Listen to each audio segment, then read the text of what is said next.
Ndio tunaendelea na ushuhuda. Nous sommes encore sur la magie indienne. Tuko paka juu ya uchawi ya Kiindia.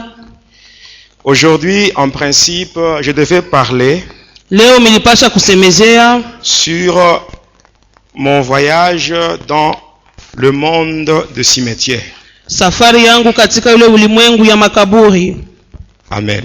Amen. Mais pendant que j'étais en prière, lakini wakati nilikuwa naomba, le Seigneur m'a demandé de parler sur autre chose. Mungu akaniambia nisemezee kitu ingine. Je vais parler aujourd'hui sur mon voyage vers le monde de Polion. Nitasemezea leo safari yangu kuhusu kwenda kule ulimwengu ya Polion. Et mon voyage vers l'Inde. Hata safari yangu kwenda kule India. Où j'avais rencontré le premier ministre de Lucifer. Kule nilikutana na waziri wa kwanza wa Lucifero. Amen, amen. Amina. Avant cela, lisons d'abord la parole de Kabla Dieu. yote tutasoma kwanza neno la Mungu. Le premier livre, Kitabu ya kwanza, c'est la deuxième épître de l'apôtre Paul aux Corinthiens. ni barua ya pili ya mtume Paulo kwa Korinto. Le chapitre 10, Sura yake ya 10. du 3e jusqu'au 5e verset. Tunaanza 3 mpaka 5. Le deuxième livre, Kitabu ya pili, c'est le premier livre de Samuel. ni kitabu ya kwanza ya Le Samueli. chapitre 17 et le verset 39. Sura yake 17, shairi yake 39. 2 Corinthiens chapitre 10, 3 à 5, nous lisons au nom de Jésus-Christ. Si nous marchons dans la chair, Kama tunatembea katika mwili, nous ne combattons pas selon la chair. atupigane kufuatana mwili. Car les armes avec lesquelles nous combattons ne sont pas charnelles, Silaha ambayo tunakombana nayo si ya mwili, mais elles sont puissantes par la vertu de Dieu lakini ni wa uwezo kupitia neema ya Mungu pour renverser des forteresses. kwa kuangusha maboma. Nous renversons les raisonnements et tout auteur qui s'élève contre la connaissance de Dieu. Tunaangusha mafikiri hata urefu yote na inuka mbele ya Mungu. 1 Samuel chapitre 17 verset 39. Tunasoma Samueli wa kwanza 17 mpaka 39. David ceignit l'épée de Saül par-dessus ses habits. David ceignit l'épée de Saül Daudi par-dessus ses akabeba habits upango wa Saulu juu ya mavazi yake et voulut marcher, na akapenda kutembea, car il n'avait pas encore essayé. kwani bado alikuwa asiyaipima. Mais il dit à Saül, Akasema na Saulo, je ne puis pas marcher avec cette armure. siwezi kutembea pamoja na hii silaha, Je ne suis pas accoutumé. mimi sizoezi. Et il s'en débarrassa. Na akabivula vyote. Amen. Amina. Amen, amen. Amen. Le Seigneur m'a demandé de parler sur autre chose Mungu aliniomba nisemezie vitu vingine par rapport à ce que j'avais prévu pour la journée d'aujourd'hui. kulingana na ile mimi litayarisha njoo ya siku kuu ya leo. C'est toujours dans la magie indienne. Ni paka katika uchawi ya Kiindia. J'aimerais vous dire une chose, mes bien-aimés. Ninapenda kuniambia kitu moja wapendwa. Sachez que le monde entier Mujua kusema ulimwengu yote mzima est sous la domination de Lucifer. iko natawaliwa na huyu shetani. Lucifer nous avait dit, Huyu Lucifer alituambiaka quand nous étions encore ses agents, wakati tulikuwa watu il wake, nous avait dit qu'il n'y a que le chrétien qui échappe à son contrôle. asema ni paka Wakristo weko na kuepa kuongozaji Et wake. ces gens-là, ils représentent seulement 25% de l'humanité. Asema wale watu wa Kristo wanakuwa tu 25% ya dunia yote Il mzima. nous avait dit que 75% c'est pour lui. Anasema 75% inabaki ni yake yeye Et il shetani. n'y a que 25% qui appartient au roi de chrétiens. Lakini paka 25% inakuwa ya mfalme wa Vous Wakristo. comprenez bien, Eleweni vizuri hapa. le diable ne cite jamais le nom de Jésus. Shetani kamwe atayake Quand il jina la veut parler Yesu. sur Jésus, Kama anapenda kusemezea il dit Yesu, seulement le roi de chrétiens. anasema paka mfalme wa Mais il ne Wakristo. parle pas de ce nom-là. Kamwe atayake ile Parce que le nom jina. de Jésus, Kwani jina la Yesu c'est une bombe dans le monde de inakuwa Lucifer. nikapata kabisa mwile ulimwengu yake ya giza. Et c'est l'une des raisons qui m'avait poussé à séparer de Lucifer. Ni sababu katika mmoja alinisukumaka nyachane na huyu Je shetani. croyais que la puissance de Lucifer était au top. Nilikuwa nazanyaka se uwezo ya shetani ilikuwa ya juu Mais quand sana. j'avais découvert la puissance du nom de Jésus, Wakati nilivumbua tu uwezo c'est ya à jina la partir de Yesu, ce moment-là que j'ai commencé à douter sur tout ce que Lucifer me disait. tokea pale bilikuwa nashakia byote shetani alikuwa ananiambiaka. Il nous avait dit que nous devions travailler sérieusement dans les églises. Alituambiaka sisi tutumike sana sana mu Il nous avait dit makanisa. que nous devons tout faire pour plonger le chrétien dans un un sommeil spirituel. Tufanye yote tuangushe waaminifu katika usingizi wa Et kiroho. là, il avait fait un plan d'action qui comporte 7 points. Na pale alifanyaka matengenezo yake na kuwa na manukta 7. Le premier, il a dit, il faut combattre ou nier la manifestation du Saint-Esprit. Anasema kuombanishe sana au mkane kabisa kuonekana kwa Roho Deuxièmement, il a dit que Mtakatifu. nous devons tout faire pour renforcer le pouvoir du mal. Tufanye yote tuweke uwezo wa bubaya buingie mkanisa. Et après cela, nous devons tout faire pour introduire dans le monde l'homosexualité sur le plan vertical et horizontal. Asema tufanye yote mudunia tuingishe kupatana kuoana kwa banaume na banaume. Et après cela, Na kisha yake nous devons tout faire pour tourner la Bible dans un mauvais sens. tufanye Biblia tuigeuze ikuwe na maana mubaya namna Et ingine. après cela, il nous a parlé sur l'influence du monde des affaires. Alituonesha namna ya kusukuma hata katika ulimwengu ya biashara. Après, il a dit que nous devons tout faire pour faire cesser l'offrande ainsi que le sacrifice perpétuel. Asema tufanye yote tukomeshe ile masadaka ya kila siku ndani ya kanisa. Après, il avait dit nous devons tout faire pour introduire la rivalité ainsi que la mode dans l'église. Tupate kuingisha moto vya kuvala mkanisa na ile upinzani. Amen. Amina. Je vois que la semaine prochaine, nous aurons le temps de parler sur ça. Juma kesho tutasemezea hivi vitu vyote. Amen. Amina. Nous allons même parler sur le 75% et le 25%. Tutasemezea kuhusu 75 na 25%. Et je vous donnerai même les 10 commandements de Lucifer. Na mitampatia ile maamri 10 ya Lucifero. Lucifer nous avait dit ceci. Yali tuambiaka hivi. Les chrétiens Wakristo sont devenus puissants banakuwa na uwezo à cause de leur foi ferme en cet homme-là. kupitia imani kamilifu ndani ya Alors ule nous devons mtu. tout faire pour les affaiblir. Tufanye yote Parce qu'une tuwapunguze. fois qu'ils sont faibles dans la foi, Wakati wanapunguka katika ils ne imani, peuvent plus plaire à leur Dieu. abata mupendeza tena Mungu C'est ce qui wao. est dit dans Hébreux 11 verset 6. Vile Ibrania 11:6 Que sans la inasema foi, nul ne peut plaire au bila Seigneur. imani hakuna mwenye atampendeza Mungu. Il nous avait donné 10 commandements. Alitupataka maamri 10. Je vous donnerai cela la semaine prochaine. Ndio juma kesho mitampatia hayo. Aujourd'hui, parlons sur la magie indienne. Tunasemezea ile uchawi ya Kiindia. Amen. Amina.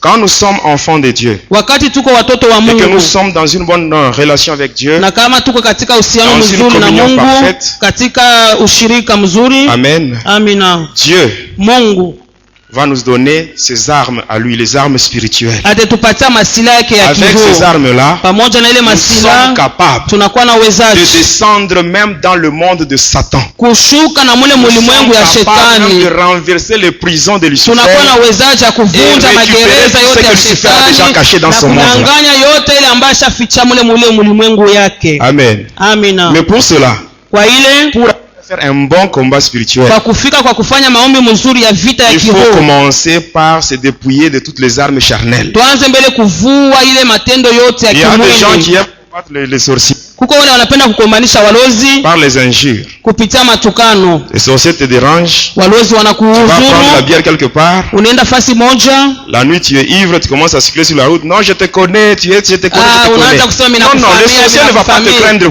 pour cela. hata kuongopa Ce njia n'est pas par ile. les injures que les sorciers auront Haina peur de toi. kupitia matukano Ce n'est pas par batakuogopa. ton rang social que les sorciers auront peur de toi. Haina kusema wako waivu Les sorciers watakuogopa. auront peur de toi. Walozi Si tu watakuogopa. te dépouilles de toutes les armes charnelles, Kama unatosha masila yote ya les armes kimwili spirituelles, na les armes que unachukua le masila ya Saint-Esprit nous kiroho, ile Roho Mtakatifu yeye anakupatia. Amen. Amina. Pourquoi je parle sur ça? Nijua mimi nasemezea Parce qu'il hii. y a beaucoup de gens Kuna kwa watu qui wengi vivent dans ce monde. beko naishi mu hii dunia. On a déjà bu leur sang. Banesha kunywaka madamu Mais yao. ils vivent Lakini wao wanaendelea na parce qu'il y a un kuishi.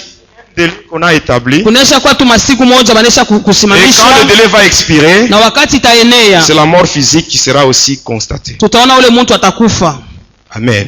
Amen. J'aimerais que vous puissiez bien suivre le témoignage d'aujourd'hui, Mufuate vizuri kabisa ushuda wa leo. parce que nous sommes pratiquement à la fin de l'année. Tuko mwisho ya Et à mwaka. la fin de l'année, il y a beaucoup de sacrifices qui se font dans le monde de ténèbres. Hata mwisho ya mwaka banatoaka sana Il y a mulimwengu ya des gens giza. pour qui on a déjà bu leur sang. Kuko wale watu wanesha kuna Ils damu. vivent seulement dans le délai. Hata beko naishi tu ile masiku On a banesha déjà prévu kubapangia. même la circonstance du décès. Banesha na kusemaka atakufuaka bifulani. Amen. Amina. Quand je servais le diable, Wakati nilikuwa namtumikia un jour shetani, mon maître, siku moja mwalimu lorsque nous étions wangu de retour de Kisangani, wakati tulitoka kule Kisangani il m'avait dit ceci, akanyambia que je devais hivi, tout faire pour me marier. nifanye yote tu nifunge ndoa yangu. Alors il m'avait envoyé toujours à Likasi. akanituma kule Dans la Likasi. commune de Panda, il y a une rivière là qu'on appelle la rivière Panda. Kule commune ya Mpanda kuna kwa kamuto kama J'étais banaita allé na là-bas. Panda, nikaenda J'ai kule fait des incantations. nikafanya maombi Et yangu. sur la rivière, il y avait une forte lumière. Hata pale pa maji palikuwa mwangaza Et dans kubwa. cette lumière, il y avait une femme, la blanche, qui était sortie. Hata katika ile mwangaza mwanamke mwa Cette mzungu femme-là m'avait anatokea. rejoint à la rive. Hata yule mwanamke alikuwa kule kukikavu milikuwa Et elle m'avait dit ceci. akanyambia Elle m'avait hivi. demandé pourquoi est-ce que j'étais venu la réveiller. Asema ilikuwa jua nini kumulamusha? Alors moi, je lui avais dit ceci. Avant de te parler sur le pourquoi de ma présence, Kuhusu nikusemezeni jua nini mimi nakuya hapa. commence d'abord par me donner ton nom. Unipatie kwanza jina Elle m'avait lako. dit que son nom c'était Hélène. Alikanyambia se jina langu niko Et par Helena. après, moi, je lui avais dit que j'étais venu la chercher pour qu'elle soit ma femme. Nikamwambia nilikuwa kutafuta uwe mke wangu. Elle avait catégoriquement refusé. Alikatala sana. Et moi, je m'étais mis à la supplier. Sasa mimi nilikuwa namusii. Il lui avait dit que je ferai tout ce qui est possible pour qu'elle soit heureuse. Mimi nasema nitakufanyia yote nawezekana njoo upate kwa mwenye heri. Les démons, nous devons les supplier ou bien nous devons les chasser. Mandemona inapasha tuwasie au kuwafukuza. Voyez, être envoûté vraiment c'est pas bien. Kuvutwa kwa lakini haina kitu Ce kizuri. jour-là, moi, je m'étais mis à supplier un Ile démon. siku mimi nilikuwa na situ kimpepo kimoya tu Un hivi. démon. Kimpepo Pour que ce kichafu démon-là entre dans ma vie. apate kuingia kwa maisha Je yangu. l'avais supplié. Nikamusii Et enfin, elle avait accepté. na mwisho yake Il akakubali. m'avait dit, Akanyambia si tu as vraiment besoin que je sois ta femme, kama unahitaji niwe mke tu wako dois venir chez nous.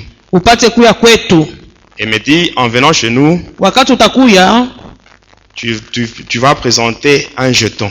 utaonesha ka jeton Elle kamoya. m'avait donné un jeton là de couleur jaune. Akanipatia ka Et par jeton après, ka on s'était jaune. séparés, j'étais rentré chez moi. Kisha tukachana nikarudi kwangu Et le nyumbani. lendemain, j'étais allé voir mon maître. Kesho yangu nienda kwa mwalimu Et il yangu. m'avait dit ceci. Akanyambia hivi. Il me dit, Anasema Amen. Hein? amen. Il me dit, pour aller dans ce monde-là, Kwa kwenda mwile ulimwengu sache que hili. les femmes de ce monde-là, Jua kusema wanawake wa mule dunia elles ont un degré de séduction très élevé. banakuwa natongoza bya mastajabu sana. Ainsi, si tu vas là-bas Na kama unaenda et que kule tu parviens à coucher avec une femme de là, na unalala na mwanamke wa kule, automatiquement tu resteras là-bas pour toujours. mpaka pale utabakira kule lota Mais pour te utarudia huko. permettre de ne pas faire un aller simple, Kwa kuruhusu usiende bya lote, tu dois entrer en jeûne. ufunge ko chakula yako Jeûne et prière à sec pendant 9 jours. bila kunwa bila kula muda wa masiku 9. J'étais entré en jeûne, Milifunga chakula sans yangu boire, sans manger pendant sikukunwe 9 jours. sikukule muda wa masiku Et tous les 9 9. jours, je ne faisais que la récitation des incantations. Hata ile masiku nipo naomba bimaombi yangu vile. Amen. Amina. Le 9 jours là, Ile masiku 9 ile c'était seulement des incantations. mpaka maombi Je yangu ne mangeais ile rien et je ne sikuwe buvais rien. nakula sikuwe nakunya kitu hata moja. Ça, c'est un sataniste. Ule ni mtu tu wa Pour shetani résister aux démons, jua kushindana na ile il est mandemona. obligé d'entrer en jeûne. Yeye anakazishwa naye apate kufunga Mais chakula aujourd'hui, ce yake. n'est pas tous les enfants de Dieu qui Leo acceptent si de faire le watoto jeûne. wa Mungu wote wanakubali kufunga chakula. Eh bien aimé, Wapendwa, il y a des démons têtus qui ne partent pas facilement. kuku bale bandemona kichwa maiba baendake Et ces hivi. démons-là ne partent que par la prière et le Ile jeûne. mampepo inaendaka paka unafunga chakula na Voilà maombi. pourquoi Jésus avait dit dans Matthieu 17, 21, Ni kwa maana Bwana Yesu anasema il avait dit Mathayo cette sorte de démons ne 17, part que par le jeûne et la hii prière. aina ya mandemona paka unafunga maombi. Même parmi nous ici. Hata katikati yetu hapa La prière de 14 jours qui a été décrétée ici, maombi ya hii on a masiku dit que cette 14 prière se fera à jeûne. balisema tutafunga Mais en chakula. réalité, ce n'est pas tout le monde ici qui est en Kwa jeûne. ukweli ina watu wote Il y a des gens qui wanafunga. mangent chez eux. Huku wale watu wao wanakula. Mais bien aimé, l'obéissance vaut mieux que le sacrifice. Utiifu inashindia sana masadaka. Amen. Amen. Quand on vous donne un ordre, il faut obéir. Kama maita agizo Le moja pasteur ne peut tutii. pas vous voir, Pastora siwezi mais kukuona. Dieu vous voit. Me Mungu yeye atakuona. Dieu vous voit. Mungu yeye Et à cause de cette anakuona. désobéissance-là, Kutokea kule kukosa kutii. Amen, Amen. vos prières risquent d'être stériles. Maombi yako itakuwa tu tasa. Amen. Et après le 10e jour, Kisha siku 10 inafika, j'étais allé à la rivière. minaenda kule kulie mto. J'avais fait des incantations Nikafanya maombi yangu relatives aux grandes dames de mer. kufuatana na ile wale wanawake wakubwa wa ile Et mabahari. par après, qu'est-ce que j'avais vu? Kisha yake mimi naona Il nini? y avait une sirène qui était sortie de la rivière. C'était aux environs de 1h du matin. Ilikuwa ni saa 1h du matin, kimamba muntu kinatokea mumai Et quand mwe. moi j'étais à la rive, Wakati nilikuwa kule kukikavu, c'était cette sirène-là qui devait me donner, qui me montrer la voie pour aller dans le monde de Polion. ule mamba muntu ndio alipasha kunionyesha njia mimi kwenda mule mupolion. Elle m'avait demandé de la rejoindre dans la rivière. Ananiomba nikutane naye mule mu maji. J'étais descendu dans l'eau. Nikashuka ndani ya maji. Et je l'avais rejoint. Na arrivé là-bas, elle m'avait demandé de l'embrasser. Akaniomba nimkumbatie. Et je l'avais fait. Na milifanyaka. Et par après il me dit, na kisha yake ananiambia, introduis ta langue dans ma bouche. Ingisha ulimi wako mkinywa yangu. Elle avait ouvert sa bouche. Akafungua kinywa yake. Et moi j'avais introduit ma langue dans la na bouche. Na mimi nikaingisha ulimi wangu mkinywa yake.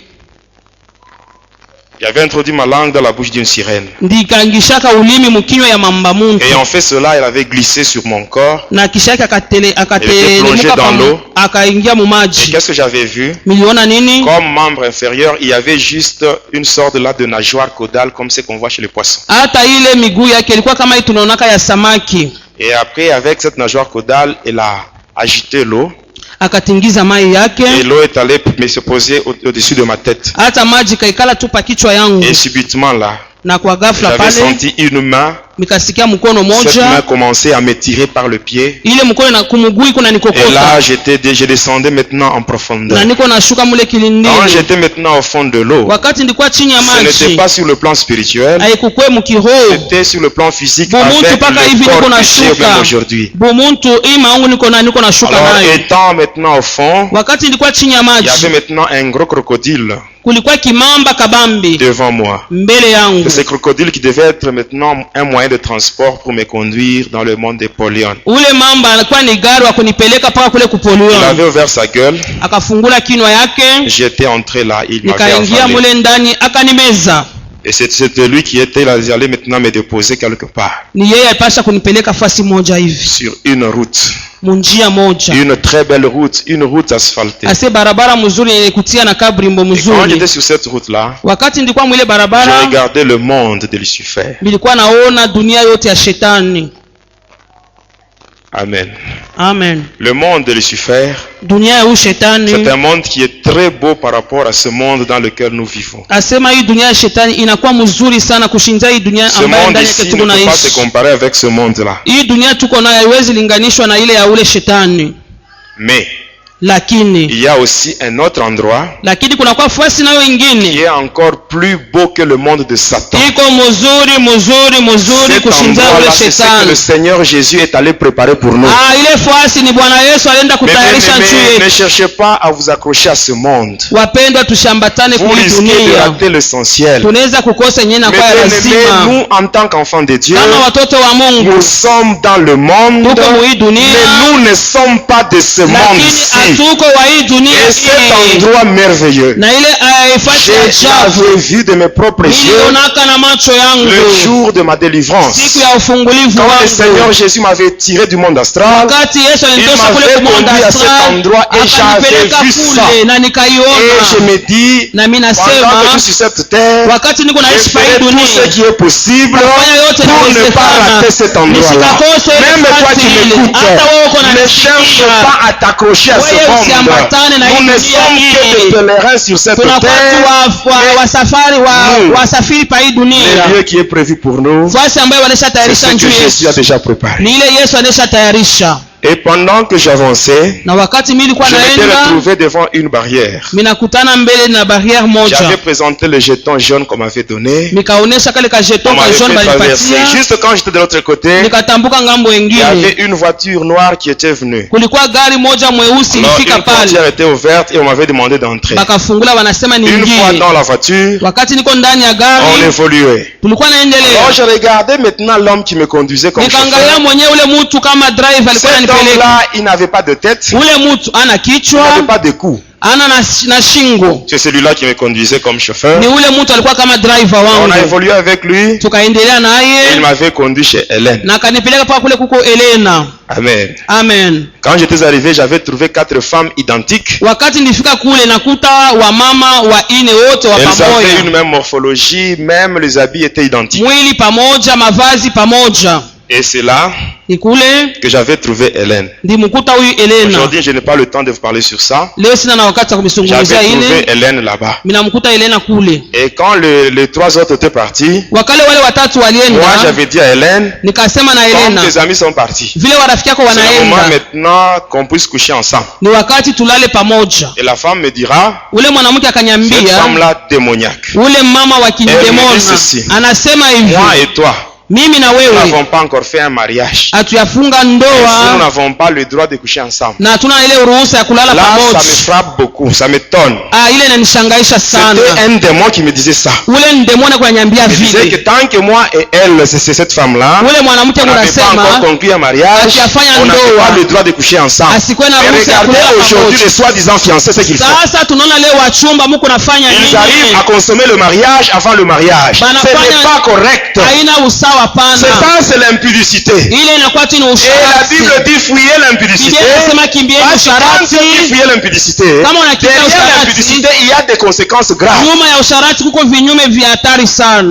Quand vous regardez sur mon bras, à ce niveau, il y a une cicatrice là. La cicatrice qui est là. Ce n'est pas un être humain qui m'avait fait ça. C'est Lucifer lui-même. Il m'avait fait ça. Mon sang était tombé dans une calice. Lorsque la calice était pleine, Lucifer avait bu mon sang en ma présence. Il m'avait donné 406 démons qui devaient être à mon service. Amen. Amen. J'ouvre une petite parenthèse. Moi, j'avais 406 démons qui étaient à mon service. Mais toi, peut-être, je ne sais pas s'il y a par exemple 4 démons qui te dérangent. Moi, j'en avais 406. Mais le jour où je me suis croisé avec Jésus, tous les 406 démons, ils ont pris fuite. Ils ont pris fuite. Et je suis maintenant libre. Et aujourd'hui, mon corps, c'est le temple du Saint-Esprit. Même toi, les démons qui te dérangent, si tu invoques Jésus, les démons, ils vont fuir, ils vont te laisser tranquille. Amen. Amen. Quand il avait fait ça, c'était à partir de là, le bras droit, c'était le siège de ma puissance. Alors, à partir de cette marque, c'était le pouvoir de l'incarnation. Je pouvais transporter Lucifer dans mon corps. Lucifer pouvait s'incarner en moi. Quand je marche, les gens me voient moi. En réalité, ce n'est pas moi, c'est Lucifer. Et Lucifer, c'est un grand impudique. Alors quand il est comme ça dans mon corps, il me conduisait tout droit vers les hôtels et vers les filles, les jeunes filles. Et pendant que les filles me voyaient moi, or en réalité, ces filles-là couchaient avec Lucifer. Il y a des filles qui ont déjà couché avec Lucifer sans le savoir. Parce que je n'étais pas le seul sataniste en qui Lucifer pouvait s'incarner. Faites attention avec l'impudicité.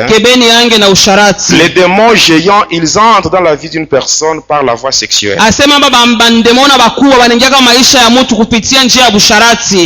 Quand j'avais pris cette femme-là, j'étais rentré. Et par après, elle aussi m'avait rendu visite. Elle venait me rendre visite chaque semaine, donc tous les jours père de la semaine. Elle m'avait même donné des interdits. Parmi ces interdits-là, il y en avait un qui disait ceci: en dehors d'elle, je n'avais pas le droit d'entretenir n'importe quelle relation avec une fille chez les humains. Mais un jour au deuil, je m'étais croisé avec une fille qui était ma copine avant que je sois avec Hélène. Et toujours là, au deuil, la nuit, j'avais passé nuit avec cette fille-là. Et quand j'étais rentré à la maison, wakati nirudi kunyumba, la fille que j'avais laissée au deuil, ule mwanamke mimi acha kukilio, je l'avais trouvée dans ma chambre. Nilimkuta kwa mchumba yangu. Quand elle était dans ma chambre, wakati alikuwa mchumba, mais qu'est-ce que tu fais ici? Mimi namwambia huko nafanya nini? Qu'est-ce que tu as fait pour mimi kuacha kukilio, ulifanya je kufika hapa? Elle n'avait rien répondu. Asikujibu kitu hata moja, anasema hivi. J'ai une femme qui est vraiment méchante. Mimi nakuwa na mwanamke mmoja anakuwa ici, elle va te tuer. Eko mkali sana kana kukuta hapa atakuua. Elle n'avait rien dit, je lui avais tourné le dos. Nikamgeuzia mkongo. Et par après, kisha yake elle commençait à pleurer. Alikaanza kulia. Elle me dit, kisha akasema, chérie, tu m'as oublié. Mpendo wangu unanisahau. Je m'étais retourné. Nikageuka. Je regarde sur mon lit. Nikaangalia pa kitanda. Il n'y avait plus cette fille là. Akukule mwanamke ndachaka kukilio. C'était Hélène qui était assise. Lakini Hélène alikuwa anashaikala pa kitanda. Et 2 jours plus tard. Kisha masiku. 2 jours. Kisha masiku mbili. La fille a été morte. Ule binti akakufa. C'était Hélène qui l'avait tuée. Hélène alimuua.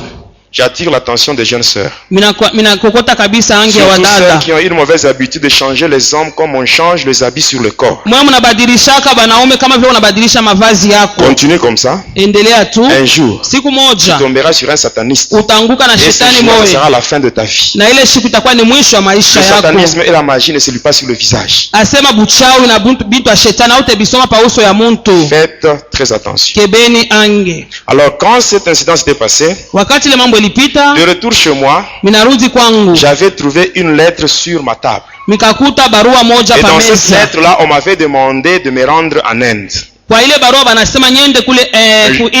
J'étais allé voir mon maître. Je lui avais expliqué ce qui m'était arrivé. Il me répond en disant, moi en tant que ton maître, je n'ai rien à faire pour toi. Tu iras seulement en Inde et là tu seras puni. Si tu sors vivant, c'est bien. Si tu meurs, c'est ton problème.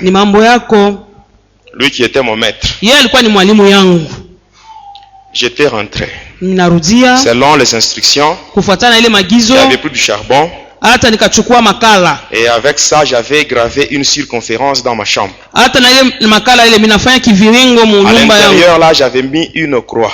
Et après, j'avais fait des incantations et par après, je m'étais mis au lit.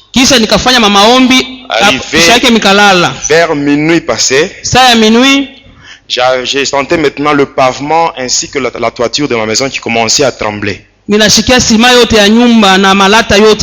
minutes plus tard, je vois une fumée qui sortait de la toiture. Et la fumée descendait dans le cercle que j'avais tracé.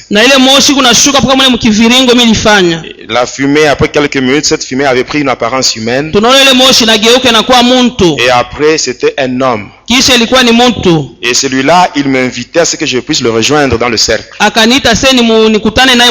j'avais accepté, mais je lui dis, avant de te rejoindre, commence d'abord par me donner ton nom. Il me dit, moi, je réponds au nom du docteur Krishna, je suis parmi les divinités indiennes. On m'a envoyé spécialement pour te prendre et te conduire en Inde. Je devais aller en Inde pour être puni. C'était vraiment une occasion pour donner ma vie à Jésus. On ne pas en Inde pour être puni. Et j'avais accepté d'effectuer ce voyage pour me rendre en Inde afin que je sois puni. Tout cela parce que j'étais envoûté. Vous savez, les gens envoûtés ne raisonnent pas bien. Alors quand je l'avais rejoint, quand je l'avais embrassé, et moi et lui, nous étions projetés dans un grand temple. On s'était retrouvés dans un grand temple. Mes bien-aimés dans le Seigneur, Lucifer, dans le monde entier, il a seulement 3 temples. Le premier temple se trouve au niveau de la Grande-Bretagne dans le sous-sol. Et c'est là où il y a le gouverneur de Lucifer qui coordonne les activités au sein des sectes pernicieuses et les églises de Satan. Et c'est là où se trouve la commission de censure pour faire passer les brochures ainsi que le livre diabolique. Réveillez-vous, tour de garde, parole parlée, ma Bible Tob, Bible de Jérusalem, ma Bible Verbum XXLK1, ainsi que la Bible de témoins de Jéhovah où il y a la mention les Saintes Écritures, traduction du monde nouveau. Les 4 Bibles que je viens de citer, ce ne sont pas des Bibles de chrétiens. Amen. Amen. Est-ce qu'on peut évoluer? Le deuxième temple se trouve au fond de l'eau, au croisement des océans Atlantique et Indien. Là, vous allez trouver, il y a un triangle qu'on appelle le triangle du Cap des Bermudes. Quand vous descendez par là en profondeur, vous allez trouver un grand bâtiment. Il y a une coloration blanche. C'est ce qu'on appelle la maison blanche de Lucifer. Et c'est là où Lucifer fait des réunions avec les satanistes du monde entier. Le troisième temple se trouve en Inde. On appelle ça le temple de Daïl. C'est là où se trouve le premier ministre de Lucifer. Mais en dehors de ces 3 temples, il y a des maisons, des petites maisons sataniques, ainsi que les loges mystiques. La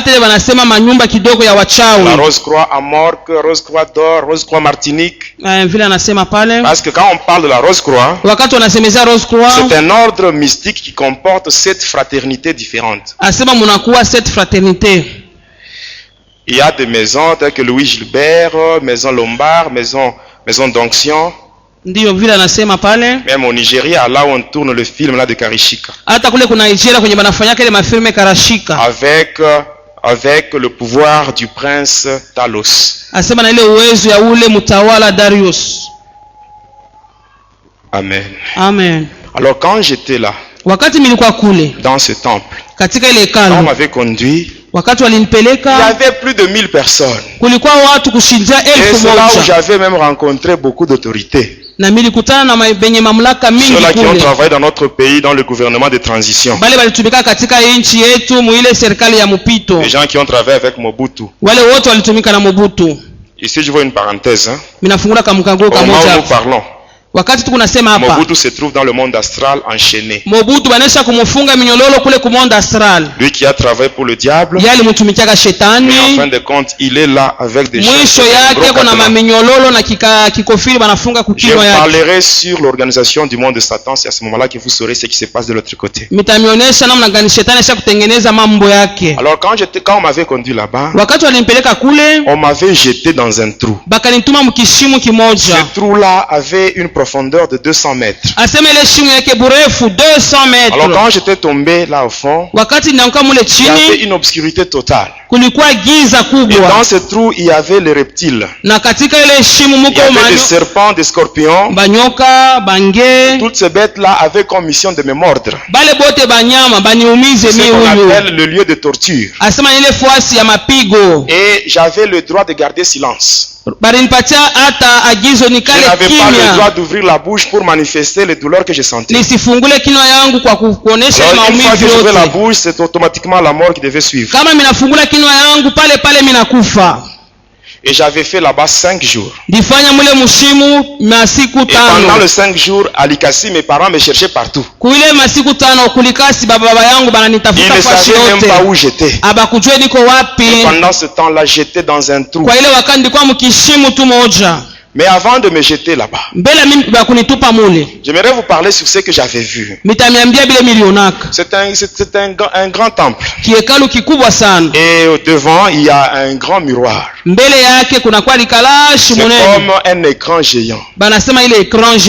Et à chaque réunion, on doit boire le sang de 500 personnes. Et il y a des satanistes qui sont choisis pour sacrifier les membres de leur famille.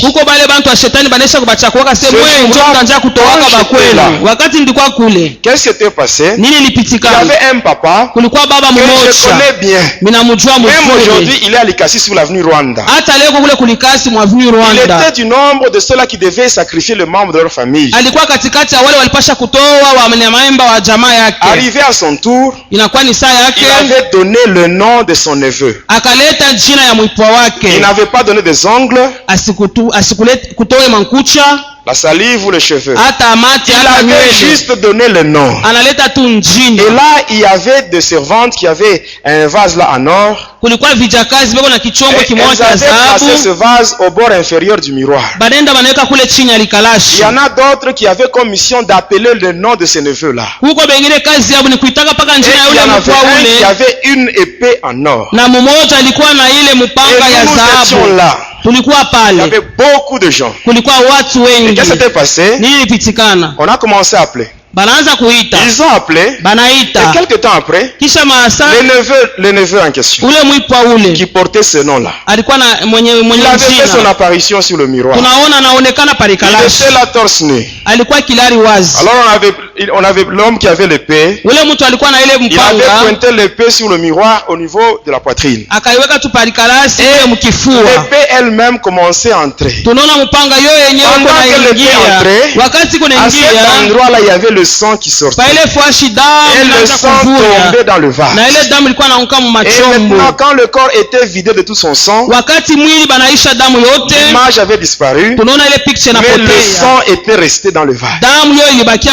On a placé ça dans des petites coupes. Et les servantes ont commencé maintenant à distribuer ça. Et on avait bu. Et après, qu'est-ce qui s'était passé? On avait constitué maintenant un dossier. On commence d'abord par écrire le nom.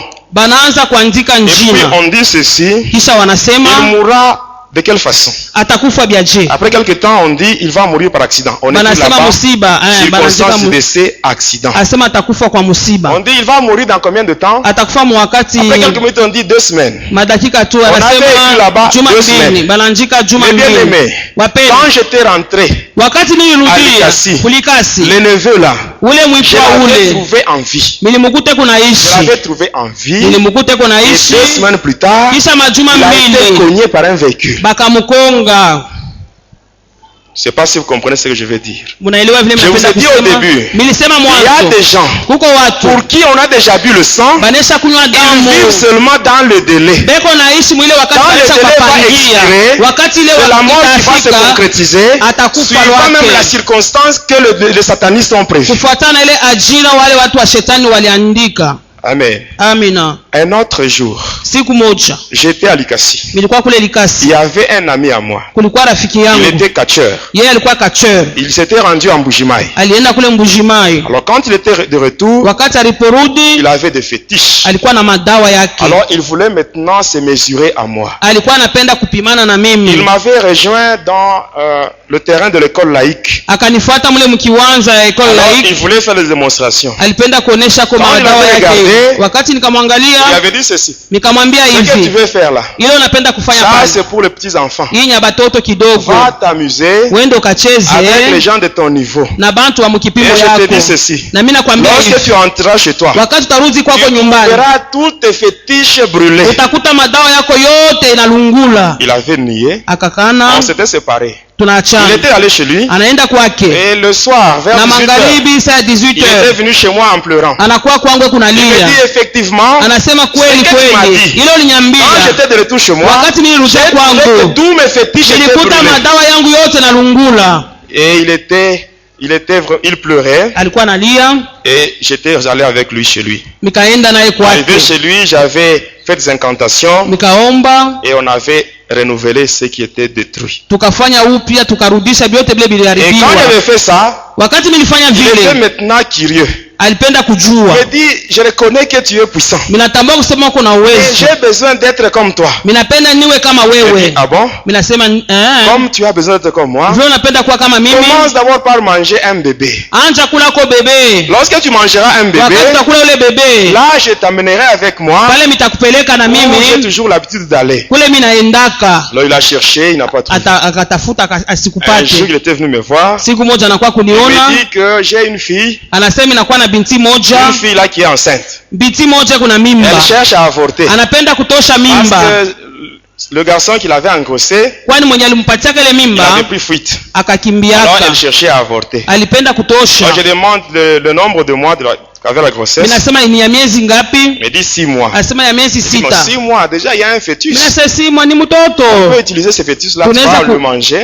Unaweza kuikuria. Et après on ira ensemble. Kisha tutaenda pamoja. Et on avait invité la fille là chez mon ami. Tukaalika ule binti kule kwa rafiki yangu. J'avais demandé de se déshabiller. Nikasema tosha mangua yote. Après je l'avais soumise à un sommeil magnétique qu'on appelle l'hypnose.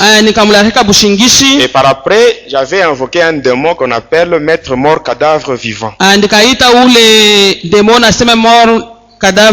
Et à partir de là, j'avais pratiqué une intervention chirurgicale sur le corps de la fille sans bistouri. J'avais enlevé le fœtus. Et là j'avais invoqué un autre démon, le docteur Lang qui est le chirurgien de l'au-delà. Et j'avais remis tout en ordre. J'avais réveillé la fille. Et elle était rentrée chez elle sans grossesse. Mais à partir de cette cérémonie-là, même sa fécondité était sacrifiée. J'avais donné ça à Lucifer. Elle est rentrée chez elle sans grossesse, mais stérile. On est resté. J'ai pris le couteau. Et j'avais découpé le corps là du fœtus. Et j'ai dit à mon ami, mange. Il avait hésité. Moi je lui ai dit, mais c'est toi qui as besoin d'être comme moi. Si réellement tu as besoin d'être comme moi, mange rapidement. Il avait mangé. Et quand il a terminé, je devais maintenant l'inviter chez moi. Quand nous étions chez moi à la maison, qu'est-ce qui s'était passé? J'avais invoqué Krishna. Ayant déjà tracé le cercle et après, Krishna était venu. Et après nous étions tous trois projetés. Nous étions partis en Inde physiquement. Arrivé là-bas, comme mon ami c'était un nouveau, c'était moi qu'on avait remercié en disant que je venais d'amener un nouveau membre. Mais on dit à mon ami, comme tu viens d'adhérer à notre groupe, tu dois d'abord nous donner un être cher dans ta vie. Après quelques minutes, on lui pose la question. Il dit, je donne mon père. Et on lui demande pourquoi ton père. Il dit parce que dans la famille c'est bien lui qui a déjà vécu pendant beaucoup de temps. Et après, comme d'habitude, il a donné le nom de son papa. Ceux-là qui étaient chargés d'appeler, ils ont commencé à appeler. Ils ont appelé ce papa, mais le miroir était tel qu'il était. Ils ont appelé, ils ont tellement appelé, ils étaient même fatigués. Mais le miroir était resté intact. Alors on se demande, pourquoi ça? Pourquoi? On pose la question à mon ami. On lui dit, mais ton papa, il est membre d'une société secrète? Est-ce qu'il est membre d'une maison mystique? Non. Mon père ne connaît rien de la sorcellerie. Il ne connaît même pas la magie. Alors il est qui? Il dit mon père, c'est juste un ancien de l'église. On dit un ancien de l'église. Donc c'est un chrétien.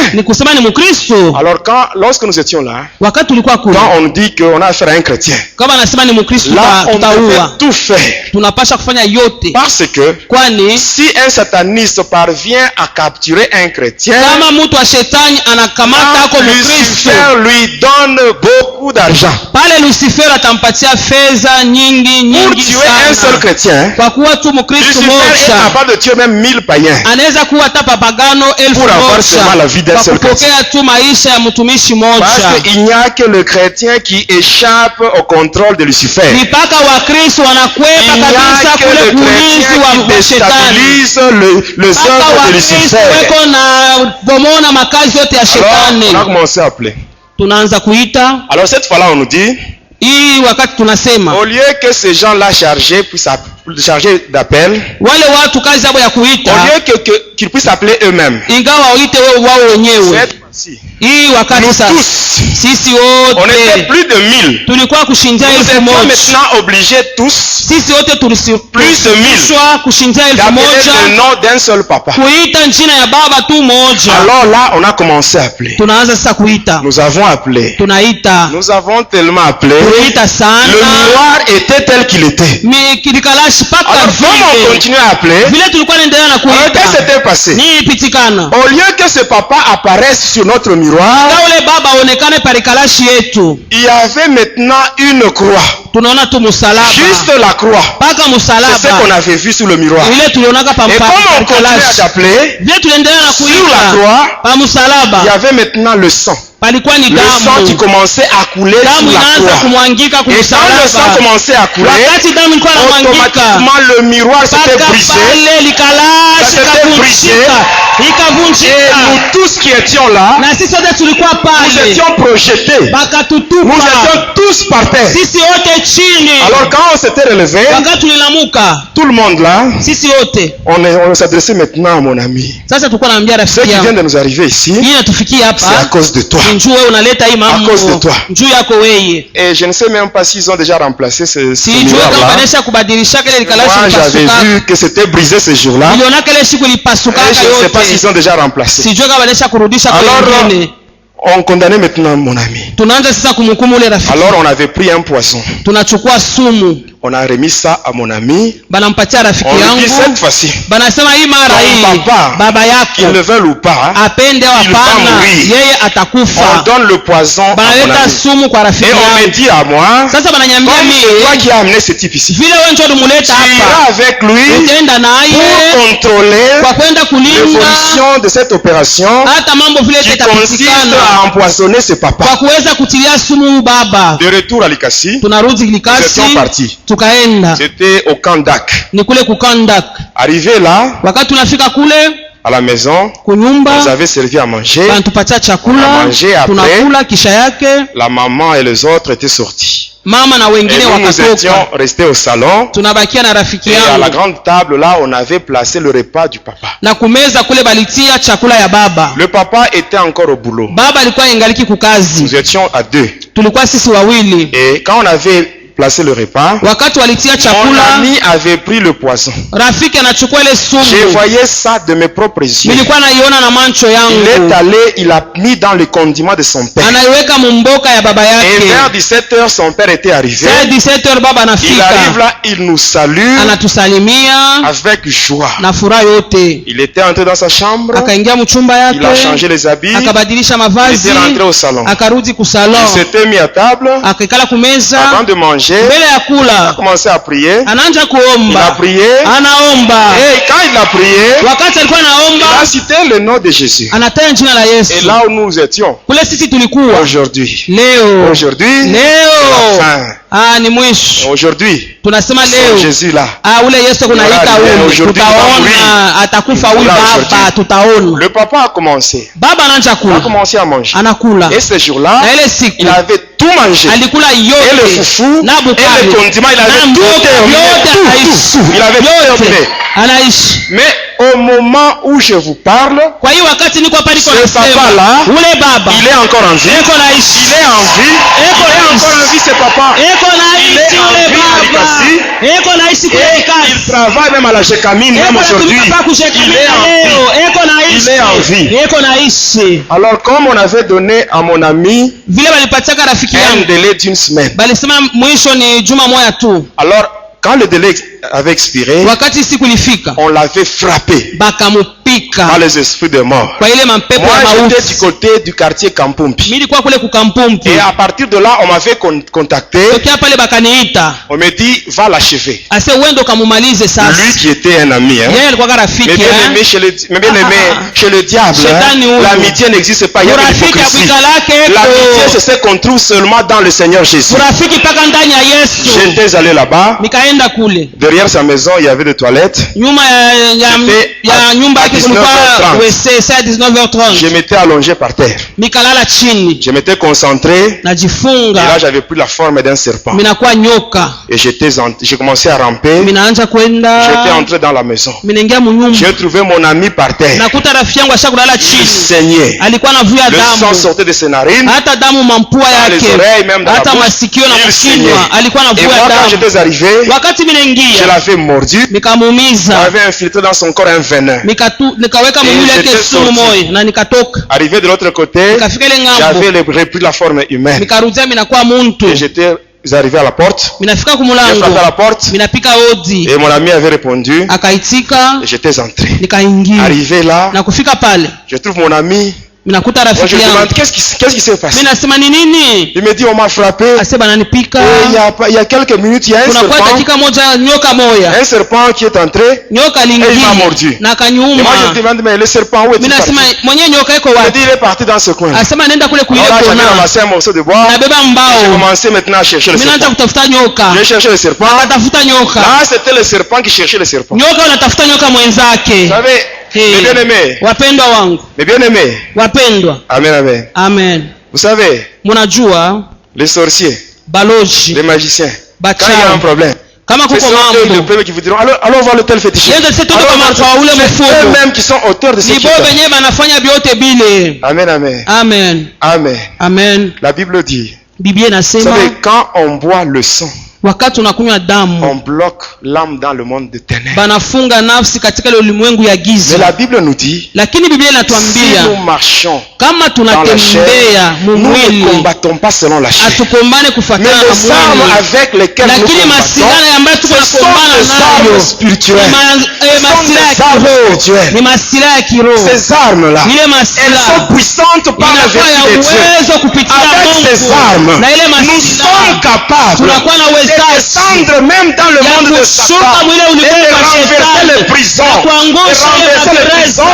de récupérer les âmes, même si on a déjà vu ton sang, mais le Seigneur n'a pas encore expiré, tu es capable de descendre là-bas et de récupérer les âmes, même si c'est le sang de ton mari, même si c'est le sang de tes enfants, même si c'est le sang de ta femme, même si on a abus.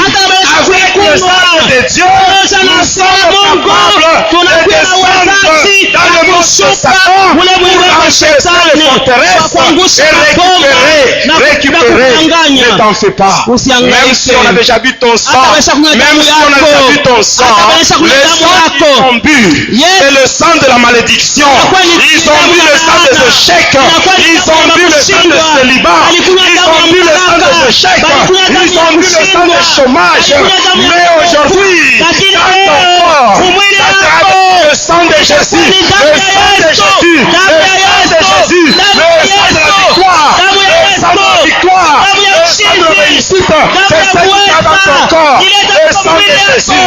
Si on cherche à te tuer, si on cherche à te tuer, Jésus lui-même, il va te justifier avec son sang. Il va te justifier. Si nous marchons dans la chair, nous ne combattons pas selon la chair. Car les armes avec lesquelles nous combattons, elles ne sont pas charnelles, mais elles sont puissantes par la vertu de Dieu. Nous avons le pouvoir de tout renverser. Que mon Dieu vous bénisse.